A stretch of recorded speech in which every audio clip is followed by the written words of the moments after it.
Shalom T വിയുടെ ലോകമെമ്പാടുമുള്ള പ്രേക്ഷകർക്ക് പുറപ്പാടിൻ്റെ ഈ എപ്പിസോഡിലേക്ക് സ്നേഹപൂർവ്വം സ്വാഗതം. ഈശോയിൽ പ്രിയപ്പെട്ട ദൈവജനമേ, നമ്മുടെ വിചിന്തനത്തിനായി ഇന്ന് നമുക്ക് ലഭിച്ചിരിക്കുന്ന തിരുവചനം പത്രോസിൻ്റെ 1-ാം ലേഖനം 1-ാം അധ്യായം 6-7 തിരുവചനങ്ങൾ. അല്പകാലത്തേക്ക് വിവിധ പരീക്ഷകൾ നിമിത്തം നിങ്ങൾക്ക് വ്യസനിക്കേണ്ടി വന്നാലും അതിൽ ആനന്ദിക്കുവിൻ. കാരണം അഗ്നിശോധനയെ അതിജീവിക്കുന്ന നശ്വരമായ സ്വർണത്തേക്കാൾ വിലയേറിയതായിരിക്കും പരീക്ഷകളെ അതിജീവിക്കുന്ന നിങ്ങളുടെ വിശ്വാസം. Price the Lord. ഈശോയിൽ പ്രിയപ്പെട്ട ദൈവജനമേ, ഇന്ന് നമ്മൾ ലോകത്തിലേക്ക് നോക്കിയാൽ സഹനങ്ങളില്ലാത്ത ഒരു വ്യക്തിയെ പോലും കാണാനായിട്ട് സാധിക്കുകയില്ല. അത് ലോകത്തിൻ്റെ ഏത് ഭാഗമെടുത്താലും ഇന്ന് നമ്മൾ അനുഭവിച്ചു കൊണ്ടിരിക്കുന്ന മഹാമാരിയുടെ വേദനകളിലും ദുഃഖങ്ങളിലും നിരാശയിലും പ്രയാസങ്ങളിലും ഒക്കെ കടന്നു പോകുന്നവരാണ്. പലരും ജോലി നഷ്ടപ്പെട്ടിട്ടുണ്ട്, രോഗികളായി മാറിയിട്ടുണ്ട്. നമ്മുടെ പ്രിയപ്പെട്ടവർ പലരും ഇന്ന് നമ്മളോട് കൂടെയില്ല. സാമ്പത്തികമായ വലിയ പ്രതിസന്ധിയിൽ നമ്മളിന്ന് ജീവിക്കുകയാണ്. നാളെയെക്കുറിച്ചുള്ള ഒരു പ്രത്യാശ നമുക്കിന്നില്ലാത്ത ഒരവസ്ഥ. ഇനി എന്ത് സംഭവിക്കും എന്ന ഒരനിശ്ചിതത്വവും നമുക്കുണ്ട്. എന്നാണ് ഈ മഹാമാരിയിൽ നിന്ന് ഒരു മോചനമുണ്ടാവുക എന്ന് ചിന്തിക്കാത്തവർ ഇന്ന് വളരെ വിരളമാണ്. ഈശോയിൽ പ്രിയപ്പെട്ട ദൈവജനമേ, ഒരുപക്ഷെ നമ്മൾ നാളിതുവരെ കാണാത്ത, നമ്മുടെ ജീവിതത്തിൽ നമ്മൾ നാളിതുവരെ കാണാത്ത ഒരു സഹനത്തിലൂടെയാണ് നാം കടന്നു പോവുക. ഇന്ന് നമ്മെ നോക്കി ഈശോ നൽകുന്ന തിരുവചനം ഇതാണ്. വിശുദ്ധ പത്രോസിൻ്റെ 1-ാം ലേഖനത്തിൻ്റെ 1-ാം അധ്യായം 6-7 തിരുവചനങ്ങൾ. അല്പകാലത്തേക്ക് വിവിധ പരീക്ഷകൾ നിമിത്തം നിങ്ങൾക്ക് വ്യസനിക്കേണ്ടി വന്നേക്കാം, എന്നാൽ നിങ്ങളതിൽ ആനന്ദിക്കുവിൻ. കാരണം അഗ്നിശോധനയെ അതിജീവിക്കുന്ന നശ്വരമായ സ്വർണത്തേക്കാൾ വിലയേറിയതായിരിക്കും പരീക്ഷകളെ അതിജീവിക്കുന്ന നിങ്ങളുടെ വിശ്വാസം. പ്രിയപ്പെട്ട ദൈവജനമേ, നമുക്ക് ലോകത്തിലേക്ക് അല്ലെങ്കിൽ നമ്മുടെ പിൽക്കാലത്തിലേക്കൊക്കെ ഒന്ന് തിരിഞ്ഞു നോക്കുമ്പോൾ നമുക്കറിയാം, നമ്മുടെ ജീവിതത്തിൽ തന്നെ ആയിക്കൊള്ളട്ടെ, നമ്മൾ പിന്തിരിഞ്ഞു നോക്കുമ്പോൾ നമുക്ക് കാണാം, സഹനങ്ങൾ വന്നതിന് ശേഷം അല്ലെങ്കിൽ പ്രതിസന്ധികളും പ്രയാസങ്ങളും വന്നതിന് ശേഷം വലിയ ഒരനുഗ്രഹം ജീവിതത്തിലേക്ക് കടന്നു വരുന്നതായിട്ട് അല്ലെങ്കിൽ ലോകത്തിലേക്ക് കടന്നു വരുന്നതായിട്ട് നമുക്ക് കാണുവാനായിട്ട് സാധിക്കും. വീണ്ടും ബൈബിളിലൂടെ നാം കടന്നു വരുമ്പോൾ ഉൽപ്പത്തി പുസ്തകം 7-8 അധ്യായങ്ങളിലൂടെ കടന്നു വരുമ്പോൾ നമുക്ക് ഈ ലോകത്തിൽ നാളിതുവരെ സംഭവിച്ചതിനേക്കാൾ ഏറ്റവും വലിയ ഒരു ദുരന്തം നമ്മൾ അവിടെ കാണുകയാണ്. വലിയ ഒരു ജലപ്രളയം.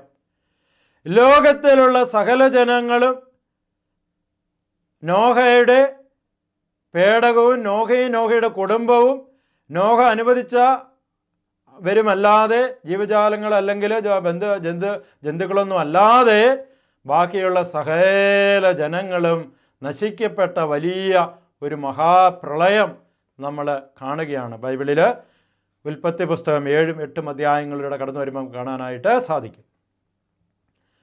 ഈശോയിൽ പ്രിയപ്പെട്ട ദൈവജനമേ, വീണ്ടും എന്നാൽ ഉൽപ്പത്തി 9-ാം അധ്യായത്തിലേക്ക് കടന്നു വരുമ്പോൾ അതിൻ്റെ 1-ാം വാക്യം നമ്മളിങ്ങനെ കാണുകയാണ്.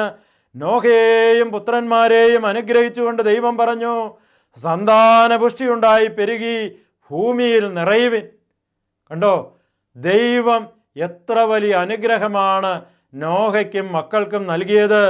സന്താനപുഷ്ടിയുണ്ടായി പെരുകി ഭൂമിയിൽ നിറയുവിൻ. കണ്ടോ, വലിയ ഒരു ദുരന്തത്തിന് ശേഷം സമൃദ്ധി നൽകി, അനുഗ്രഹം നൽകി നോഹയെ അനുഗ്രഹിക്കുകയാണ്. പിന്നീട് വന്ന തലമുറകളെ എല്ലാം അനുഗ്രഹിക്കുന്ന ദൈവത്തെ നാം കാണുകയാണ് ഇവിടെ. വീണ്ടും പ്രിയപ്പെട്ടവരെ, ഉൽപ്പത്തി പുസ്തകം 15-ാം അധ്യായം 1 മുതൽ 6 വരെയുള്ള തിരുവചനങ്ങളിലേക്ക് നമ്മൾ കടന്നു വരുമ്പോൾ ദൈവവും അബ്രാഹവും തമ്മിലുള്ള ഒരു സംഭാഷണം നമ്മളവിടെ കാണുകയാണ്. അബ്രാഹത്തോട് ദൈവം പറഞ്ഞു, നിന്നെ ഞാൻ അനുഗ്രഹിക്കും, നീ ഒരു അനുഗ്രഹമാകും. നിന്റെ പ്രതിഫലം വലുതായിരിക്കും എന്നൊക്കെ ദൈവം അബ്രാഹത്തോട് പറയുമ്പോൾ അബ്രാഹത്തിൻ്റെ മറുപടി, ദൈവമേ, എനിക്ക് സന്താനങ്ങളില്ല. കാര്യസ്ഥനായ ദമാസ്കസുകാരൻ ഏലേസറാണ് എൻ്റെ വീടിൻ്റെ അവകാശി. കണ്ടോ, എനിക്ക് എൻ്റെ ഈ സമ്പത്തുമൊക്കെ ഒന്ന് കൈമാറാനായിട്ട് എനിക്ക് സന്താനമില്ല. എൻ്റെ വീട്ടിലെ കാര്യങ്ങളെല്ലാം നോക്കുന്ന ദമാസ്കസുകാരനായ ഏലയാസറാണ് എൻ്റെ വീടിൻ്റെ അവകാശി എന്ന് പരിഭവം പറയുന്ന അബ്രാഹമിനെ നമ്മളിവിടെ കാണുകയാണ്. പ്രിയപ്പെട്ട ദൈവജനമേ, ദൈവം അബ്രാഹത്തോട് പറഞ്ഞു, ഒന്ന് പുറത്തേക്ക് വരിക. അങ്ങനെ അബ്രാഹത്തെ പുറത്തേക്ക് കൊണ്ടുവന്നിട്ട് ദൈവം പറഞ്ഞു, നീ ആകാശത്തിലേക്ക് നോക്ക്. അബ്രാഹാം ആകാശത്തിലേക്ക് നോക്കി. അപ്പോൾ ദൈവം പറഞ്ഞു, നീ നക്ഷത്രങ്ങളെ കാണുന്നില്ലേ? ഈ നക്ഷത്രങ്ങളുടെ എണ്ണമെടുക്കാൻ നിനക്ക് സാധിക്കുമോ? ദൈവം പറഞ്ഞു. എന്നാൽ പ്രിയപ്പെട്ട ദൈവജനമേ, ദൈവം പറയുകയാണ്, നിന്റെ സന്താന പരമ്പരയും ഇങ്ങനെ തന്നെ ആയിരിക്കുമെന്ന്. നിന്റെ സന്താന പരമ്പരയും ഇങ്ങനെ തന്നെ ആയിരിക്കും എന്ന് പറഞ്ഞ എണ്ണമറ്റാത്ത, നമുക്ക് എണ്ണാൻ സാധിക്കാത്തത്ര പുത്രന്മാരെ നൽകി. ഒരു പുത്രനുമില്ല എന്ന് പറഞ്ഞ് പരാതി പറഞ്ഞ അബ്രാഹത്തോട് ദൈവം പറയുകയാണ്, ആകാശത്തിലെ നക്ഷത്രങ്ങളെ നോക്കുക, അതിൻ്റെ എണ്ണമെടുക്കാൻ നിനക്ക് സാധിക്കുന്നില്ല എങ്കിൽ അതുപോലെ നിനക്ക് സന്താനങ്ങളെ ഞാൻ നൽകി അനുഗ്രഹിക്കും. പ്രിയപ്പെട്ട ദൈവജനമേ, പിന്നീടുള്ള അബ്രാഹത്തിൻ്റെ ജീവിതത്തിൽ നമ്മൾ കാണുക, ഒരു കുഞ്ഞിനെ പോലും വർഷങ്ങളായിട്ട് ലഭിക്കുന്നില്ല. അബ്രാഹാം കാത്തിരിക്കുകയാണ്. 100-ാം വയസ്സായി ദൈവത്തിൻ്റെ വാഗ്ദാനം അബ്രാഹത്തിന് അറിയാം, എന്നാൽ കുഞ്ഞുങ്ങളായിട്ടില്ല. പ്രിയപ്പെട്ട ദൈവജനമേ, സാറായിക്ക് 90-ാം വയസ്സോളമായി, കുഞ്ഞുങ്ങളായിട്ടില്ല. എന്നാൽ ദൈവത്തിൻ്റെ വാഗ്ദാനങ്ങളിൽ അബ്രാഹാം വിശ്വസിച്ചു. പ്രിയപ്പെട്ട ദൈവജനമേ, നമ്മളും ഒന്ന് ആലോചിച്ച് നോക്കിക്കേ. ദൈവം നമ്മെ എല്ലാവരെയും അനുഗ്രഹിക്കുവാനായിട്ട് ആഗ്രഹിക്കുന്നുണ്ട്. ദൈവത്തിൻ്റെ വലിയ സ്നേഹത്താൽ നമ്മെ നിറയ്ക്കുവാൻ, വലിയ അനുഗ്രഹങ്ങളാൽ നിറയ്ക്കുവാനായി നമ്മൾ ആഗ്രഹിക്കുന്നുണ്ട്. എന്നാൽ ഈ അബ്രാഹത്തെ പോലെ നമ്മളൊന്ന് കാത്തിരിക്കാനായിട്ട് സഹനങ്ങൾ ജീവിതത്തിലേക്ക് കടന്നു വരുമ്പോൾ, ഇപ്പം അബ്രാഹത്തിൻ്റെ ജീവിതത്തിൽ സഹനങ്ങളുടെ ദിനങ്ങളായിരുന്നു, സഹനങ്ങളുടെ വർഷങ്ങളായിരുന്നു. നിരാശയിലേക്കും പ്രത്യാശയില്ലാത്ത അവസ്ഥയിലേക്കും കടന്നു പോകേണ്ട ദിനങ്ങളായിരുന്നു. എന്നാൽ അബ്രാഹാം ദൈവത്തിൽ വിശ്വസിച്ചു. പ്രിയപ്പെട്ട ദൈവജനമേ, അബ്രാഹത്തിൻ്റെ ജീവിതത്തിലേക്ക് വലിയ അനുഗ്രഹമായി ഇസഹാക്കിനെ നൽകി ദൈവം അനുഗ്രഹിക്കുന്നത് നമ്മൾ കാണുകയാണ്. വീണ്ടും ഉൽപ്പത്തി പുസ്തകം 22-ാം അധ്യായത്തിലേക്ക് കടന്നു വരുമ്പോൾ ഇസഹാക്കിനെ ബലി നൽകാൻ ആവശ്യപ്പെടുന്ന ദൈവത്തെ നാം കാണുകയാണ്. പ്രിയപ്പെട്ട ദൈവജനമേ, ഇതാണ് പരീക്ഷണത്തിൻ്റെ വലിയ ഒരു സമയം. സഹനത്തിൻ്റെ 2-ാം ഘട്ടം അബ്രാഹത്തിൻ്റെ ജീവിതത്തിലേക്ക്.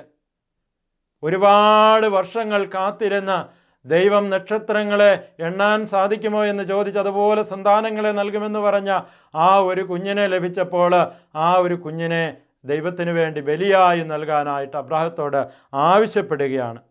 പ്രിയപ്പെട്ടവരെ, വലിയ സഹനത്തിലൂടെ കടന്നു പോകുന്ന അബ്രാഹത്തെ നമുക്ക് കാണുവാനായിട്ട് സാധിക്കും. വീണ്ടും പ്രിയപ്പെട്ടവരെ, അതിനും അബ്രാഹാം തയ്യാറായപ്പോൾ, അനുസരണയോടെ ദൈവഹിതത്തിന് വിധേയനായപ്പോൾ നമുക്കറിയാം ഇസഹാക്കിനെ ബലിയായി നൽകേണ്ടി വന്നില്ല. തുടർന്ന് അബ്രാഹത്തിൻ്റെ ജീവിതത്തിലേക്ക് നോക്കിയാൽ അനുഗ്രഹങ്ങളുടെ ഒരു പെരുമഴയായി അദ്ദേഹത്തിൻ്റെ ജീവിതം മാറി. ഈശോയിൽ പ്രിയപ്പെട്ട ദൈവജനമേ, ഇതുപോലെ നമ്മൾ ഈ മഹാമാരിയുടെ, ഈ കൊറോണ വൈറസിൻ്റെ ഈ ഭീകരമായ അന്തരീക്ഷത്തിലൂടെ നാം സഹനങ്ങളിലൂടെ നടന്നു നീങ്ങുമ്പോൾ നമ്മൾക്കൊരു പ്രത്യാശയുണ്ടായിരിക്കണം. എൻ്റെ ദൈവം ഈ സഹനങ്ങളെല്ലാം മാറി ഒരു അനുഗ്രഹം എൻ്റെ ജീവിതത്തിലേക്ക്, അതല്ലെങ്കിൽ ഈ ലോകത്തിലേക്ക് നൽകും എന്ന ഒരു വിശ്വാസം. എങ്ങനെയാണോ അബ്രാഹത്തിൻ്റെ ജീവിതത്തിൽ ദൈവത്തിൻ്റെ വാഗ്ദാനത്തിൽ വിശ്വസിച്ചത്, അതുപോലെ നമുക്കൊരു വിശ്വാസമുണ്ടാകട്ടെ. അബ്രാഹത്തിൻ്റെ വിശ്വാസം നീതിയായി പരിഗണിക്കപ്പെട്ടു. പ്രിയപ്പെട്ടവരെ, അതുപോലെ നമ്മുടെ വിശ്വാസം ഒരു നീതീകരണം, നീതിയായി മാറട്ടെ.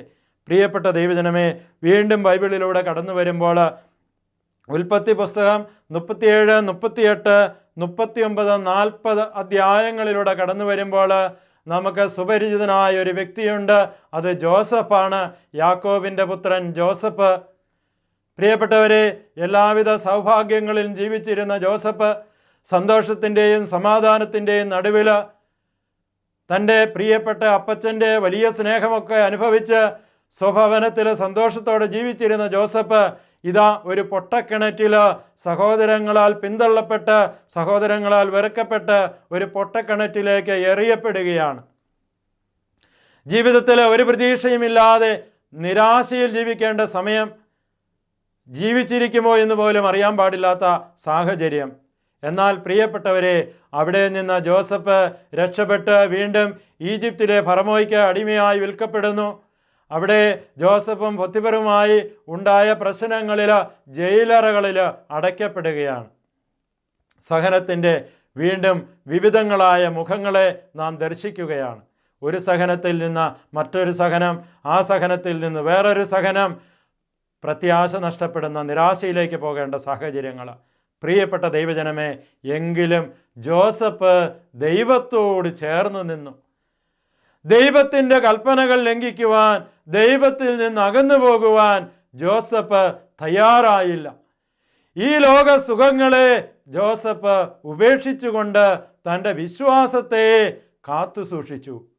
പ്രിയപ്പെട്ട ദൈവജനമേ, പിന്നീട് നമ്മൾ 40-ാം അധ്യായത്തിലേക്കൊക്കെ വരുമ്പോൾ കാണുന്നത്, ഉൽപ്പത്തി 40-ലേക്കൊക്കെ വരുമ്പോൾ നമ്മൾ കാണുന്നത് ജോസഫിനെ ഈജിപ്തിൻ്റെ അധിപനായി ഉയർത്തുകയാണ്.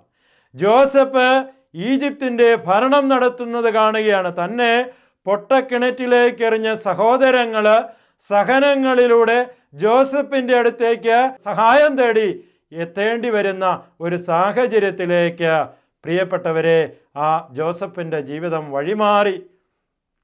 ജോസഫ് ആ ഫറവോയ്ക്കും ആ രാജ്യത്തിനും ജോസഫിൻ്റെ കുടുംബത്തിനും യാക്കോബിനും ഒരനുഗ്രഹമായി മാറുന്ന ഒരവസ്ഥ നമുക്ക് കാണുവാനായിട്ട് സാധിക്കും. പ്രിയപ്പെട്ട ദൈവജനമേ, അപ്പം നമ്മൾ വിശ്വസിക്കുക, എല്ലാ സഹനങ്ങൾക്ക് ശേഷവും വലിയ ഒരനുഗ്രഹം കടന്നു വരുന്നതായി തിരുവചനങ്ങളിലൂടെ കടന്നു വരുമ്പോൾ നമുക്ക് കാണുവാൻ സാധിക്കും. വീണ്ടും പുറപ്പാടിൻ്റെ പുസ്തകം നമുക്ക് കാണാം. ഇസ്രായേൽ ജനം, ദൈവം പറഞ്ഞു, ഈജിപ്തിൻ്റെ അടിമത്തത്തിൽ വളരെയധികം സഹനങ്ങളിൽ കഴിഞ്ഞിരുന്ന ഇസ്രായേൽ ജനത്തിൻ്റെ വേദന കണ്ട്, നിലവിളി കണ്ട് മോശയെ തിരഞ്ഞെടുത്ത് ഫറവോയുടെ കീഴിൽ നിന്ന് അവരെ രക്ഷിച്ച് ചെങ്കടൽ കടത്തി അവരെ കാനാൻ ദേശത്ത്, തേനും പാലും ഒഴുകുന്ന സമ്പൽ സമൃദ്ധമായ കാനാൻ ദേശത്തെത്തിക്കാമെന്ന് ദൈവം വാഗ്ദാനം കൊടുത്തതനുസരിച്ച് അവരവിടുന്ന് പുറപ്പെടുകയാണ്. പ്രിയപ്പെട്ടവരെ, 40 വർഷത്തോളം സഹനങ്ങളിലൂടെ മരുഭൂമിയിൽ അവർ ചിലവഴിക്കുകയാണ്. ഒരുപക്ഷെ പ്രത്യാശ നഷ്ടപ്പെടേണ്ട സാഹചര്യങ്ങൾ, നിരാശയുണ്ടാകേണ്ട സാഹചര്യങ്ങൾ, നയിച്ചുകൊണ്ടിരുന്ന മോശ പോലും ഒരുപക്ഷെ പിറുപിറുക്കേണ്ട സാഹചര്യങ്ങൾ, തിരിച്ചു പോകേണ്ട സാഹചര്യങ്ങൾ. ഇസ്രായേൽ ജനം പിറുപിറുത്തില്ലേ? എന്തിന് ഞങ്ങളെ ഇങ്ങോട്ട് കൊണ്ടുവന്നു? ചിലരെങ്കിലും പിറുപിറുത്തില്ലേ? പ്രിയപ്പെട്ട ദൈവജനമേ, എന്നാൽ ദൈവം ഒരുക്കിയിരിക്കുന്ന ആ വലിയ സമ്പൽ സമൃദ്ധിയുടെ വലിയ അനുഗ്രഹത്തിലേക്ക് എത്തുന്നതിന് മുമ്പ് അവരുടെ ജീവിതത്തിലുണ്ടായ ആ 40 വർഷങ്ങൾ നമുക്കറിയാം. സഹനങ്ങളുടെ കാലഘട്ടങ്ങളായിരുന്നു, വേദനകളുടെ കാലഘട്ടങ്ങളായിരുന്നു. പിന്നീട് ഇസ്രായേൽ ജനത്തിന് എന്ത് സംഭവിച്ചു? അവർക്ക് ദൈവം വാഗ്ദാനം ചെയ്ത തേനും പാലും ഒഴുകുന്ന കാനാൻ ദേശത്ത് സമ്പൽ സമൃദ്ധിയുടെ നടുവിൽ ഒന്നിനും കുറവില്ലാത്തവരായി പ്രിയപ്പെട്ടവരെ അവരെ സ്വാതന്ത്ര്യത്തോടെ അവർ അവിടെ ജീവിച്ചതായിട്ട് നമുക്ക് കാണുവാനായിട്ട് സാധിക്കും. വീണ്ടും ഈശോയിൽ പ്രിയപ്പെട്ട ദൈവജനമേ, നമ്മുടെ രാജാക്കന്മാരുടെ പുസ്തകത്തിലൂടെയും ന്യായാധിപന്മാരുടെ പുസ്തകത്തിലൂടെയും ദിനവൃത്താന്തത്തിലൂടെയും ഒക്കെ കടന്നു വരുമ്പോൾ നമുക്ക് കാണാം, ഈജിപ്തിൻ്റെ അടിമത്തത്തിൽ നിന്ന് രക്ഷപ്പെട്ട് ഇസ്രായേലിൽ അവിടെ തേനും പാലും ഒഴുകുന്ന നാട്ടിലെത്തി ജീവിക്കുന്ന ഇസ്രായേൽ ജനത്തിൽ രാജാക്കന്മാരുടെ, ന്യായാധിപന്മാരുടെ ഭരണമുണ്ടായി, രാജാക്കന്മാരുടെ ഭരണമുണ്ടായി. അവരെ നയിക്കാൻ പ്രവാചകന്മാർക്ക് അവർക്കുണ്ടായിരുന്നു. എല്ലാം നമുക്കറിയാം. എങ്കിലും പ്രിയപ്പെട്ടവരെ, അവരെ പലപ്പോഴും ശത്രുക്കളുടെ കൈകളിൽ അകപ്പെടുന്ന സാഹചര്യങ്ങൾ നമുക്ക് കാണുവാനായിട്ട് സാധിക്കും. അത് പലപ്പോഴും അവരെ ദൈവത്തിൽ നിന്ന് അകന്നു പോകുന്നതും, സമൃദ്ധിയുടെ നടുവിൽ അവർ ജീവിച്ചപ്പോൾ ദൈവത്തിൽ നിന്ന് അകന്നു പോകുന്നതും, വീണ്ടും അക്ഷേര പ്രതിഷ്ഠകൾക്ക് മുമ്പിലും ബാൽ ദൈവങ്ങൾക്ക് മുമ്പിലും ആരാധന നടത്തുന്നതും, തങ്ങളെ രക്ഷിച്ചു കൊണ്ടുവന്ന, തങ്ങൾക്കെല്ലാം നൽകിയ, എല്ലാ സമൃദ്ധിയും നൽകിയ ആ പൊന്നുതമ്പുരാനെ അവരുപേക്ഷിച്ചു പോകുന്നതും ആയ അവസ്ഥകൾ നമുക്ക് കാണുവാനായിട്ട് സാധിക്കും.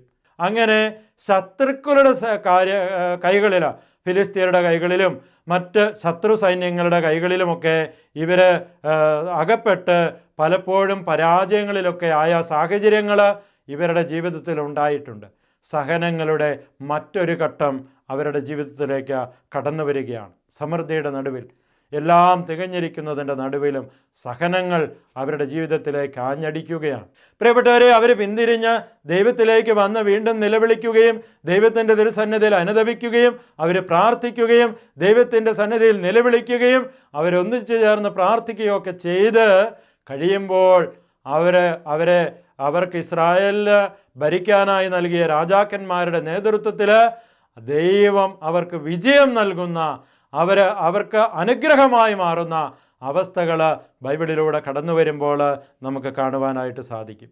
പ്രിയപ്പെട്ട ദൈവജനമേ, നമ്മളിന്ന് ഈ വലിയ മഹാമാരിയുടെ നടുവിലൂടെ പ്രയാണം ചെയ്യുമ്പോൾ, ഒരുപക്ഷെ നീ ജോലി നഷ്ടപ്പെട്ടു, നിനക്കൊരു ഭവനമില്ല, നീ രോഗിയായി മാറി, നിന്റെ കുടുംബത്തിൽ താങ്ങായി തണലായി മാറേണ്ടിയിരുന്ന വ്യക്തി ഇന്ന് ഈ ലോകത്തിലില്ല.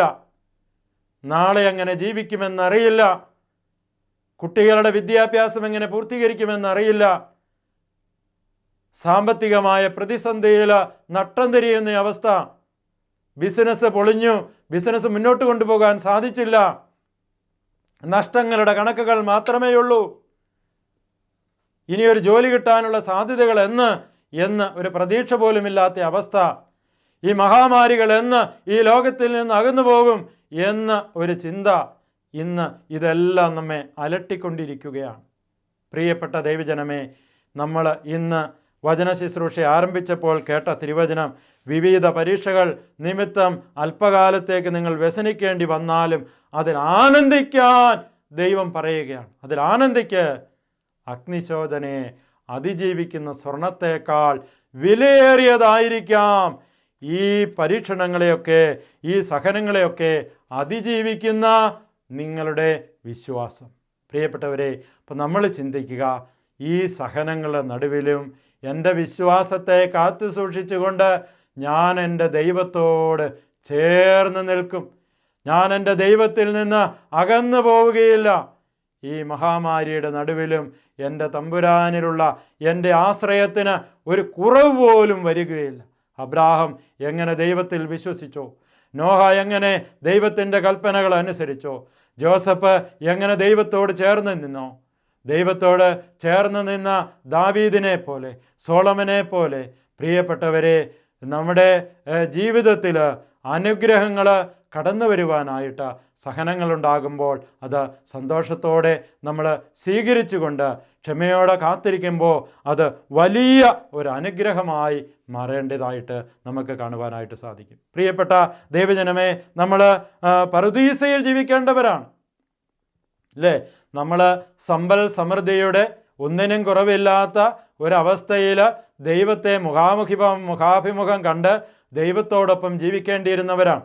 എന്നാൽ പിശാചിൻ്റെ കെണിയിൽപ്പെട്ട് ആദിമാതാപിതാക്കൾ പാപം ചെയ്തപ്പോൾ ഈ ദൈവിക സാന്നിധ്യത്തിൽ നിന്ന് അവരകന്നു പോകുന്ന അവസ്ഥയുണ്ടായി.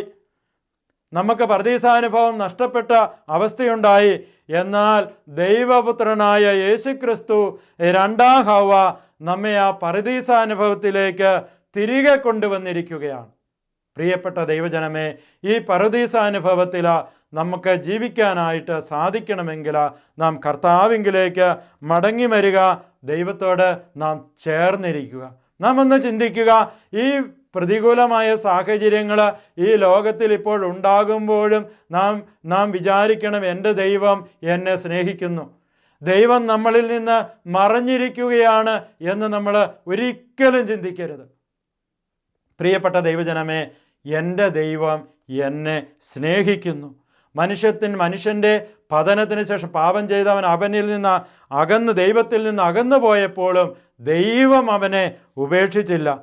പ്രിയപ്പെട്ടവരെ, അതുകൊണ്ട് സഹനങ്ങൾ വരുമ്പോൾ നമ്മൾ ദൈവത്തിൽ നിന്ന് അകന്നു പോകാതെ ദൈവത്തോട് ചേർന്ന് നിൽക്കണം.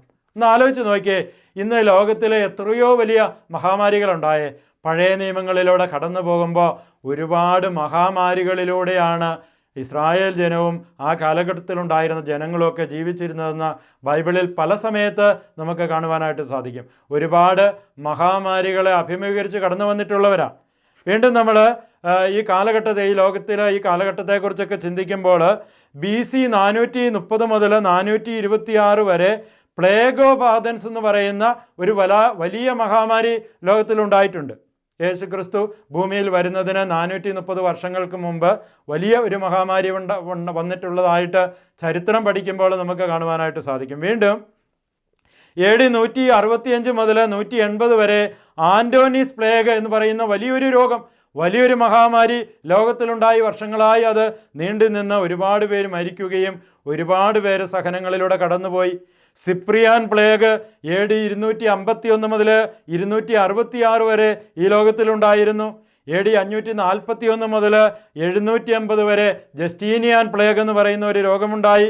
വീണ്ടും നമ്മൾ AD 1331 മുതൽ 1353 വരെ ഏതാണ്ട് 22 വർഷം നീണ്ടു നിൽക്കുന്ന ബ്ലാക്ക് ഡെത്ത് പ്ലേഗ് എന്ന് പറയുന്ന വലിയ ഒരു രോഗം, അത് ഏഷ്യയിൽ ആരംഭിച്ച് യൂറോപ്പിലേക്കൊക്കെ വ്യാപിച്ച് ലോകം മുഴുവൻ വ്യാപിച്ച് 2 കോടിയിലധികം ജനങ്ങളാണ് അന്ന് മരിച്ചതും കോടാനുകോടി ജനങ്ങളുടെ ജീവിതത്തിൽ വലിയ അസ്വസ്ഥതകൾ സൃഷ്ടിച്ച ആ വലിയ പ്ലേഗ് രോഗം നമുക്കറിയാം. ലോകത്തെ എത്രമാത്രം അത് തളർത്തി. വീണ്ടും പ്രിയപ്പെട്ടവരെ, തേർഡ് പ്ലേഗ് മഹാമാരി AD 1855 ലോകത്തിൽ അത് സംഭവിക്കുകയും വലിയ വേദനകളും സഹനങ്ങളിലൂടെയും മക്കൾ കടന്നുപോയിട്ടുണ്ട്. വീണ്ടും സ്പാനിഷ് ഫ്ലൂ നമുക്കെല്ലാവർക്കും അറിയാം. 1918 ഈ ലോകത്തിലുണ്ടായ സ്പാനിഷ് ഫ്ലൂ കോടിക്കണക്കിന് ആളുകളാണെന്ന് മരിച്ചത്. അനേകം കോടി ജനങ്ങൾ അന്ന് പ്രതിസന്ധികളിലൂടെയും വേദനകളിലൂടെയും സഹനങ്ങളിലൂടെയും കടന്നുപോയതാണ്. വീണ്ടും നമ്മൾ ഈ 2020-21 വർഷങ്ങളിലൊക്കെ ആയിരിക്കുമ്പോൾ കോവിഡ് എന്ന മഹാമാരിയിലൂടെ നമ്മളിപ്പോൾ കടന്നു പോയിക്കൊണ്ടിരിക്കുകയാണ്. ഇതിനിടയിൽ വീണ്ടും പ്രിയപ്പെട്ടവരെ, 1-ാം ലോകമഹായുദ്ധമുണ്ടായി, 2-ാം ലോകമഹായുദ്ധമുണ്ടായി. നമ്മളിപ്പോൾ ചിന്തിക്കേണ്ടത് ഇതാണ്, ഇന്ന് നമ്മളായിരിക്കുന്ന ഈ സാഹചര്യത്തിലേക്ക് നോക്കുമ്പോൾ ലോകം ഒരിക്കലും പിറകോട്ട് പോയിട്ടില്ല, തളർന്നു പോയിട്ടില്ല. കത്തോലിക്ക തിരുസഭ ഇന്ന് അത് ശക്തിയോടെ ഇന്നും മുന്നോട്ട് പോയിക്കൊണ്ടിരിക്കുകയാണ്. ലോകത്തിൻ്റെ പുരോഗതി ഒരിക്കലും തളർന്നു പോയിട്ടില്ല. ഇതിൻ്റെ അർത്ഥം എന്താണ്? പ്രിയപ്പെട്ട ദൈവജനമേ, വലിയ സഹനങ്ങൾക്ക് ശേഷം വലിയ ഒരു ഗ്രേസ്, വലിയ ഒരു അനുഗ്രഹം ദൈവമായ കർത്താവ് ലോക ജനതയ്ക്ക് നൽകുന്നതായി നമുക്ക് കാണുവാനായിട്ട് സാധിക്കും. എത്രയോ ഈ വലിയ രോഗങ്ങളിലൂടെ, മഹാമാരികളിലൂടെ കടന്നു വന്ന നമ്മുടെ പിതാക്കൾ, നമ്മുടെ സഭയുടെ മേലധ്യക്ഷന്മാർ, അതല്ലെങ്കിൽ സഭയിലുള്ള മക്കൾ, ഈ ലോകത്തിലുള്ള അക്രൈസ്തരായ ജനങ്ങൾ, പ്രിയപ്പെട്ടവരെ, അല്ലെങ്കിൽ ഭരണാധികാരികൾ ആരും തകർന്നു പോയതായിട്ടോ തളർന്നു പോയതായിട്ടോ ഒന്നും നമ്മൾ കാണുന്നില്ല. ഓരോ കാലഘട്ടങ്ങളിലൂടെയും ലോകം പുരോഗതിയുടെ പാതയിലേക്കാണ് നടന്നു പോയിക്കൊണ്ടിരിക്കുക.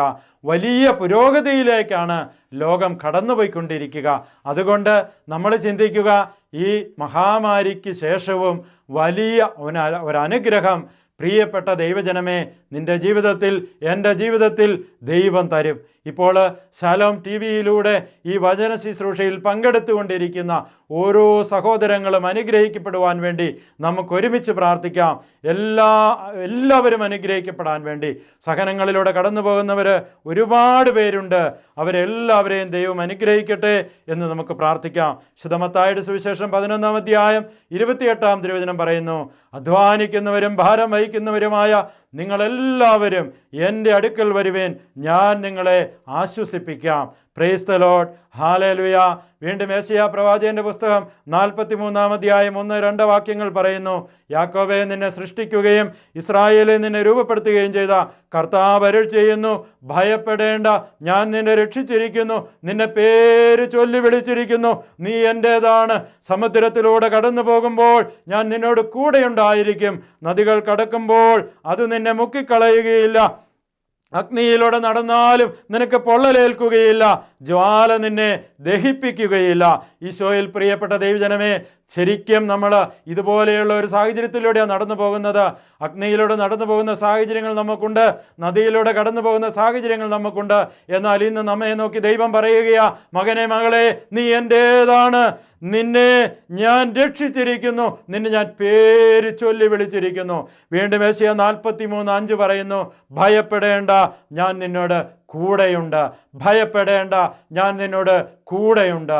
ഈശോയിൽ പ്രിയപ്പെട്ട ദൈവജനമേ, നമുക്ക് ദൈവത്തോട് നമ്മെ സ്നേഹിക്കുന്ന, നമുക്ക് വേണ്ടി യാഗമായി ബലിയായി മാറിയ ആ തമ്പുരാൻ്റെ വലിയ സ്നേഹത്തിൽ നമുക്ക് ഒരുമിച്ചായിരിക്കാം.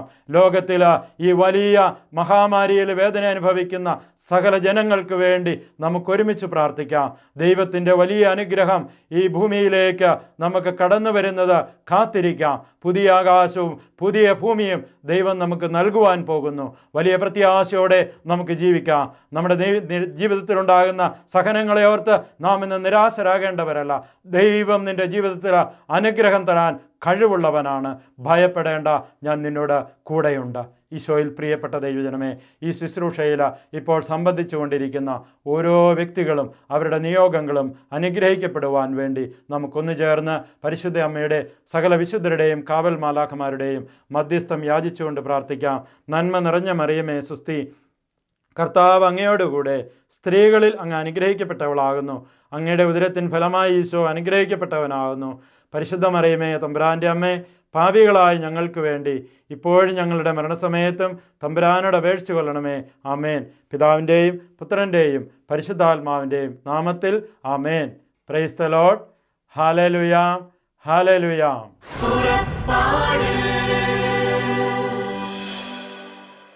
ഈ പ്രോഗ്രാമിനെ കുറിച്ചുള്ള നിങ്ങളുടെ വിലയേറിയ അഭിപ്രായങ്ങളും നിർദ്ദേശങ്ങളും ഇമെയിലിലൂടെ ഞങ്ങളെ അറിയിക്കുക. purappadu.uae@gmail.com.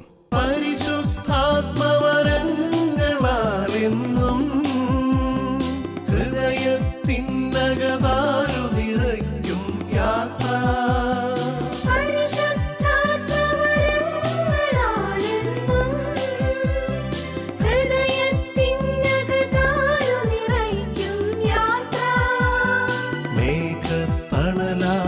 അഗ്നിനാളമായി പാത തെളിക്കും സ്നേഹത്തിൻ പുതുയാത്ര.